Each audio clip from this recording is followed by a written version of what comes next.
I'm back, and we're ready to try using a OFX plugin for a color space transform. I'm back to an untitled project, and so far I've simply imported the Alexa shot once again. Right now there's no LUT applied to it. If I go back to the project settings, we can see we still have a display referred system with a Rec 709 timeline. An OFX plugin in particular is good for matching footage from different cameras. So let's give that a try. Let's bring in a different clip shot with a different camera. Back to the footage folder, there's a Red 1 Mysterium shot. We'll go ahead and import that. Now, aside from using different cameras, these are using a different format. The Alexa shot has ProRes compression. However, the Red 1 Mysterium shot is a RAW shot. It's in the RAW format, which means the camera sensor data is used without any additional processing or gamma correction. Now, if you do have a RAW shot, you have to think about how the program is interpreting it. Resolve automatically recognizes RAW shots and tries to interpret them correctly. You can see how it does that if you go to the project settings. There's a camera RAW section. And under the RAW profile, you'll see a number of major cameras. I can switch to the red section and see how the red footage is being read. By default, the decode using for these various cameras is set to camera metadata. But in this case, we can get a better result if we switch this from camera metadata to project. Project opens up the parameters a little bit lower, which you can change to make the interpretation more accurate. In this case, we want to change the color space and gamma curve to match the new red IPP2 protocol. And that protocol is designed to match all currently existing red cameras and has an extra wide gamut color space. So I want to change color space to red wide gamut RGB. Now I'll change gamma curve to log 3G10. So if you see this combination, red wide gamut RGB and log 3G10, that's IPP2. I'll go ahead and save. You'll see it becomes washed out, so we see the more appropriate logarithmic space. So both shots look similar. Now they're still in different camera color spaces.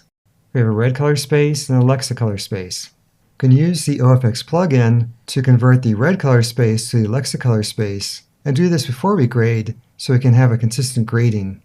Let's give it a try. We can do this in the color tab. But first I want to make a timeline. Make sure we have both clips in the timeline.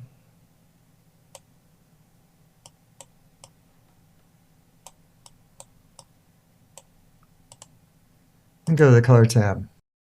So with the red clip selected, I can apply a OFX plugin to this default node. You can see over here at the right there is an OpenFX or OFX section for these plugins. And OpenFX is an open source system of writing plugins for various programs. Resolve comes with a number of OFX plugins, and these come in various categories. All have the Resolve effects prefix. We want the color space transform in the color section. To apply one of these, simply click, drag it, and drop it onto a node. When it's applied, you see the little effect symbol, and you'll see the parameters at the right. In order to make this color space transform work, we have to have the correct input and output color space and gamma. So for the input, we want to match to the red footage. We know we're using the IPP2 protocol because we set the camera RAW, so we'll set it the same here, which is red wide gamut RGB and red log 3G10. Now for output color space, we want to match the Alexa camera. So area Alexa and area log C. Now the color space transform takes the red footage and converts it to the Alexa color space. We can go ahead and grade these and then also apply 3D LUT for the final output. So you can create multiple nodes to apply the grading and the LUT. So for the red clip, I want to create two nodes. And a grade node in this case is the serial node. You can create them up here if you go to Color, Nodes, Add Serial Node. You can also press Alt-S. I'm going to add 2 to the red clip, and for the Alexa clip, just 1. I'll start here. On the first node, which has nothing on it right now, I'll go ahead and add a little bit of grading.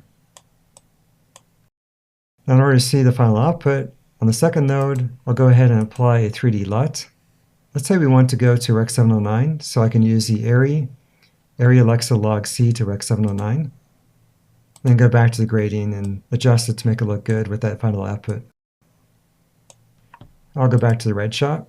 The first node has the color space transform, so on the second node, I'll apply the grading.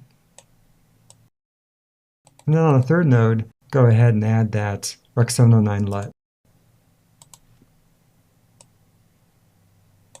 You can see what each node is doing. There's little symbols for the plugin, for the grading, and for LUT. While I'm on the red clip, let's take a look at the color space transform one more time. So it's currently working, but there are two options you can consider: tone mapping and gamma mapping. Now, if you do use these two options, then the color space transform becomes destructive. In other words, clipping occurs. If you don't use these two, then just the color space transform is non-destructive. So you don't lose any values or don't lose part of your value range. However, tone mapping and gamma mapping might be useful if you're going to a particular output that has a limited saturation and/or luminance range. You can change tone mapping to luminance mapping and then check on use custom max output and limit the max output. The units are measured in NITs or nits. That's a measurement for luminance, but you can enter a value appropriate for your monitor. It could be higher, it could be lower. You'll see the output change in brightness as you change that max output. You can also activate gamma mapping if you want to control the saturation. Maybe you want to max out the saturation, or choose a lower saturation if your monitor or projector cannot handle that. So again, these two options are destructive. If you don't use them, non-destructive color transform.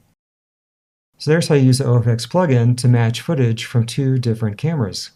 If you'd like to take a look at this project, it's saved out as Red OFX. We're now ready for the next topic, and that's how display referred works when using the Fusion tab. And we'll do that in the next video.